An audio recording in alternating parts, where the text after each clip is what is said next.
Hello student, स्वागत करता हूँ आज के इस नए लेक्चर में जिसमें हम कक्षा 10 के दूसरा चैप्टर स्टार्ट करने वाले हैं, बहुपद। तो आज हम जानेंगे बहुपद क्या होता है और इस चैप्टर में जो जो पढ़ना है उसे समझेंगे। तो चलिए सबसे पहले हम जान लेते हैं इस अध्याय में हमें क्या क्या पढ़ना है। अगर आपने पहला चैप्टर नहीं पढ़ा है तो मैंने प्लेलिस्ट का लिंक वीडियो के डिस्क्रिप्शन बॉक्स में दे दिया है, आप जाकर उसे देख लीजिएगा। तो चलिए जानते हैं इसमें क्या क्या पढ़ना है। तो मैं आपको बता देता हूँ, इसमें बहुपद तथा उनसे संबंधित पद पढ़ने हैं और बहुपदों के लिए विभाजन एल्गोरिथम पढ़ना है। तो यह आपको पढ़ना है और भी टॉपिक है अंदर, जिसे हम लेक्चर बढ़ता जाएगा उसके हिसाब से हम आपको पढ़ाएंगे। तो सबसे पहले हम जान लेते हैं बहुपद क्या होगा। वैसे तो आप 9 में पढ़े होंगे, बट मैं फिर भी बता देता हूँ। तो मैं बहुपद का परिभाषा लिख के रखा हूँ। क्या होता है, पोलिनोमियल्स कहते हैं। ये क्या दिया है, ऐसे बीजीय व्यंजक जिसमें चर राशियां केवल ऋणोत्तर पूर्णांक घात के रूप में हो, बहुपद कहलाते हैं। तो आपको समझना पड़ेगा कि चर क्या होता है। तो मैं आपको बता दूं कि चर क्या होता है। चर वह होता है जिसका मान समय के साथ बदलता है। चर वह होता है जिसका मान फिक्स नहीं होता है, जैसे एक्स हो गया, वाई हो गया, जेड हो गया, डैश डैश डैश, ऐसी बहुत संख्या हो सकती है। इन्हें हम क्या कहते हैं, चर कहते हैं। तो इसमें क्या कहा है, ऐसे बीजीय व्यंजक जिनमें चर राशियां केवल ऋणोत्तर पूर्णांक घात, यानी इसमें क्या कहा है कि जो ये चर राशि है इसका घात ऋणात्मक नहीं हो सकता। ऋणोत्तर का मतलब क्या होता है कि धनात्मक संख्या या शून्य ले सकते हैं, लेकिन ऋणात्मक संख्या नहीं ले सकते। तो वही कहा है कि ऐसे बीजीय व्यंजक जिनमें चर राशियां केवल ऋणोत्तर पूर्णांक घात, यानी इस पे पूर्णांक होना चाहिए और वो भी धनात्मक। तो वही कहा है, इसकी घात के रूप में हो तो बहुपद कहलाते हैं। तो आपको समझ में आ गया होगा कि बहुपद क्या होता है। तो चलिए कुछ मैं बहुपद का एग्जाम्पल दे देता हूँ कि किस रूप में बहुपद होता है। तो मैं यहाँ पर लिख देता हूँ। सबसे पहले बहुपद यह दिया है, पूर्णांकों के रूप में बहुपद है, ये वास्तविक संख्याओं के रूप में बहुपद है, यह परिमेय संख्याओं का बहुपद है, यह माइनस का सीन है, तो इसके रूप का हो सकता है। तो चलिए अब जानते हैं बहुपद की घात। तो उसे जानते हैं कि बहुपद की घात क्या होती है। तो आपको समझना पड़ेगा कि बहुपद की घात क्या होती है। तो मैं आपको एक परिभाषा बता रहा हूँ। वैसे आप अगर परिभाषा नहीं जानेंगे तब भी आप पहचान पाएंगे, लेकिन फिर भी मैं आपको परिभाषा बता देता हूँ, जिसे मैं लिखूंगा नहीं। क्या कहते हैं, किसी दिए गए बहुपद में सबसे बड़ी घात वाले पद के घातांक को उस बहुपद की घात कहते हैं। जैसे बहुपद, आपको एग्जाम्पल दे देता हूँ तो आप परिभाषा समझे होंगे। तो जैसे ये दिया एग्जाम्पल, मान लीजिए 5y³ plus 2y² plus y+3। तो हमने क्या बताया कि किसी दिए गए बहुपद में सबसे बड़ी घात वाले पद के घातांक को उस बहुपद की घात कहते हैं, सबसे बड़ी घातांक को। यानी इसमें सबसे बड़ी घात कौन सी है, यह है y³ है। तो यह कितनी घात का बहुपद है, बहुपद की घात कितनी है, 3 है। तो यहाँ लिखेंगे, अतः बहुपद की घात, बहुपद की घात कितनी है, 3 है। यह आपको लिख देना है। चलिए मैं बहुपद की घात की उदाहरण देता हूँ कि कितने होते हैं।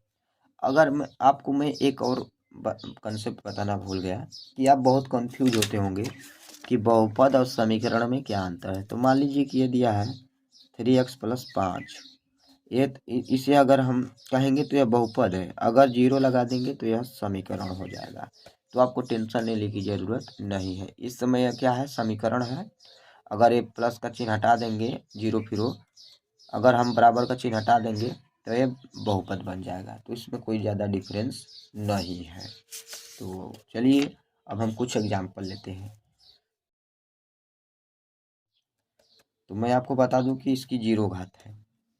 कैसे? अगर कुछ भी नहीं होता है तो यहाँ पर क्या होता है, 0 होता है। x की घात है 0, 1 होता है, तो इसकी 0 घात है। तो मैं लिख नहीं रहा हूँ, बट इसकी घात कितनी है, घात 0 है। चलिए दूसरा क्वेश्चन लेते हैं। ये घात वाला मैं करा रहते हैं। तो उसकी अधिकतम घात कितनी है, यक्स की घात अगर कुछ नहीं होता है तो 1 होता है, तो इसकी घात कितनी है, यहाँ हल में लिखेंगे घात बराबर कितनी है, 1 है। चलिए और क्वेश्चन लेते हैं और उसे समझने की कोशिश करते हैं। तो तीसरा क्वेश्चन लेते हैं, इसमें भी समझेंगे। तो 3x⁴ minus 5/2 into x² plus 7। तो इसे भी हमें घात पहचानना है। तो मैंने आपको बताया सबसे अधिकतम घातांक वाली पावर को उस बहुपद की घात कहते हैं। तो उसमें सबसे अधिकतम कौन सी है, 4 है। तो बहुपद की घात कितनी होगी, घात बराबर कितनी है, 4 है। आइए और भी क्वेश्चन लेते हैं और उसे समझने की कोशिश करते हैं। तो इसमें भी हम देखेंगे। तो इस क्वेश्चन को हम देखते हैं। 3x⁵ minus 7x⁵ plus 3/2x plus 8। इसे भी हमें जानना है कि इसकी अधिकतम घात कितनी है, यानी घात कितने घातांक का बहुपद है। तो इसकी अधिकतम घात 5 घात का बहुपद है। तो या लिखेंगे घात, हल में लिखेंगे घात बराबर 5 है इसकी। तो ऐसे आप पहचान सकते हैं कि बहुपद की कितनी घात होती है। तो चलिए अब हम कुछ, ये तो एग्जाम्पल मैंने आपको दे दिया। तो चलिए मैं आपको बता देता हूँ बहुपद के प्रकार क्या होता है। इतना आपको समझ में आया होगा। अब बहुपद के प्रकार हम जानेंगे। बहुपद के प्रकार के मैंने बताया आपको कि क्या होता है, रैखिक बहुपद होता है, द्विघात बहुपद, त्रिघात बहुपद, चतुर्थ घात भी बहुपद होता है, बट मैं आपको उसे बताने नहीं जा रहा हूँ। और इसे अंग्रेजी में क्या कहते हैं, लीनियर पोलिनोमियल्स कहते हैं, इसे क्वाड्रेटिक पोलिनोमियल्स कहते हैं, इसे क्या कहते हैं, क्यूबिक पोलिनोमियल्स कहते हैं। इतना हम जान गए। तो चलिए अब एक एक करके सबको जानते हैं। तो रैखिक बहुपद किसे कहते हैं, तो मैं इसका परिभाषा में आपको बताऊंगा, बट लिखवाऊंगा नहीं। क्या कहते हैं, ऐसा बहुपद जिसमें चर राशि की अधिकतम घात 1 हो, रैखिक बहुपद कहलाता है। तो मैं एग्जाम्पल डायरेक्ट दूंगा। तो यहाँ पर क्या लिखूंगा, एफ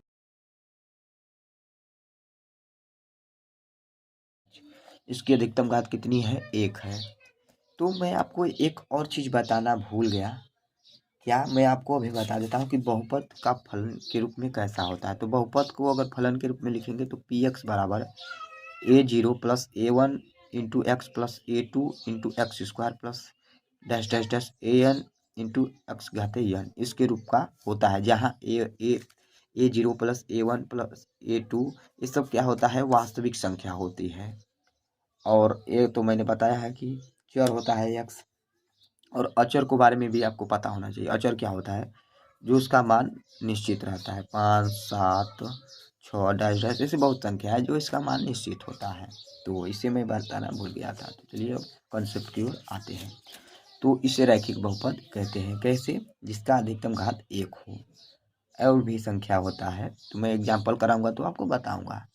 द्विघात बहुपद के बारे में जानते हैं, क्या होता है, इसका भी परिभाषा आप सुन लीजिए। ऐसा बहुपद जिसमें चर राशि की अधिकतम घात 2 हो, द्विघात बहुपद कहलाता है। तो चलिए एग्जाम्पल हम देते हैं। तो मैं एग्जाम्पल इसका देता हूँ, क्या, f(x) बराबर, ऐसा बहुत एग्जाम्पल हो गया होगा, 5x² प्लस 3x माइनस 7/5। इसकी अधिकतम घात कितनी है, 2 है। तो ये क्या हो गया, द्विघात बहुपद हो गया। तो एक एक एग्जाम्पल मैं दे रहा हूँ, जब मैं क्वेश्चन कराऊंगा तो आपको और क्लियरिटी आ जाएगी। अब जान लेते हैं त्रिघात बहुपद क्या होता है। तो वही कि जिसकी अधिकतम घात 3 होगी उसे हम त्रिघात बहुपद कहते हैं।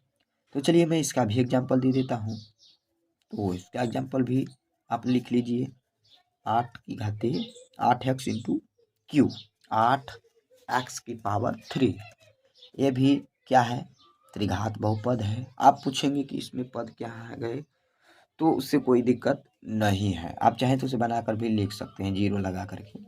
और भी इसका एग्जाम्पल दे देता हूँ क्योंकि आपको इसमें समझने की कोई दिक्कत नहीं हो। तो आप लिखेंगे 9x³ प्लस 5x²। ये भी क्या है, इसकी अधिकतम घात 3 है। अगर 3 नहीं रहता तो द्विघात बहुपद होता है, लेकिन इसकी अधिकतम घात 3 है तो त्रिघात बहुपद है, जिसे क्यूबिक पोलिनोमियल कहते हैं। तो उम्मीद करता हूँ आप लोगों को बहुपद के प्रकार समझ में आए होंगे। चलिए मैं आपको बहुपद के प्रकार पर कुछ क्वेश्चन को करा देता हूँ घात के आधार पर। चलिए मैं आपको इस एग्जाम्पल को करा करके क्लास को एंड करता हूँ। घात के आधार पर बहुपद के कितने प्रकार लिख सकते हैं। तो सबसे पहला सवाल में क्या दिया है, ध्यान से देखिएगा। 2x² plus 3x plus 5। तो इसकी अधिकतम घात आपको कितनी लौक रही है, 2। तो ये क्या हो गया, द्विघात बहुपद हो गया। तो आप यहाँ पर क्या लिखेंगे, द्विघात बहुपद, द्विघात बहुपद है, यह आपको लिख देना है।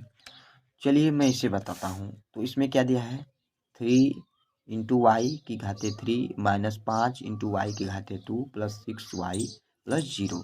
तो इसे भी आपको बताना है। तो क्या हो गया, इसकी अधिकतम घात कितनी है आपको देखनी है, सबसे अधिकतम घात, न्यूनतम घात नहीं देखनी, सबसे अधिकतम घात कितनी है, 3 है। तो ये त्रिघात बहुपद हो गया। तो आप यहाँ पर लिख देंगे यह त्रिघात बहुपद है। चलिए इसे देखते हैं। इसमें दिया है 7y प्लस 9। तो इसे भी आपको बताना है कि ये कितनी घात का है। तो इसकी अधिकतम घात कितना है, 1 है। तो ये क्या हो गया, रैखिक बहुपद हो गया। तो आप लिख देंगे रैखिक बहुपद है।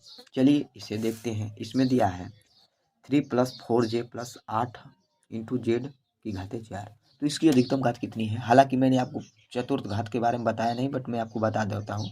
उसका भी इसी तरह परिभाषा होता है। क्या होता है, ऐसा बहुपद जिसमें चर राशि की अधिकतम घात 4 हो चतुर्थ घात बहुपद कहलाता है। तो इसकी अधिकतम घात 4 है तो कितना है, चतुर्थ घात का बहुपद है। तो अतः इससे क्या लिखेंगे, अतः यह चतुर्थ घात बहुपद है, यह आपको लिख देना है। तो इसमें देखते हैं, 5वें सवाल में देखते हैं क्या दिया है, रूट में 3 into Y square minus 3/4 into Y plus 7। तो इसकी अधिकतम घात कितनी है, 2 है। तो ये क्या हो गया, द्विघात बहुपद है। तो आपको क्या लिखना है, अतः यह द्विघात बहुपद है, यह आपको लिख देना है। चलिए लास्ट क्वेश्चन को देखते हैं। इस क्वेश्चन में दिया है -3√2 into x³ plus 2/7x minus 4z²। तो इसे आपको बताना है। तो आपको इसकी अधिकतम घात देखनी है। तो इसकी अधिकतम घात कितनी है, 3 है। तो आपको लिख देना है, अतः यह त्रिघात बहुपद है, यही आपको लिख देना है। तो उम्मीद करता हूँ आप लोगों को इतना क्वेश्चन समझ में आया होगा और कंसेप्ट। अगर फिर भी कुछ भी डाउट होता है तो कमेंट बॉक्स में ज़रूर बताइएगा। मिलते हैं नेक्स्ट लेक्चर में। जय हिंद।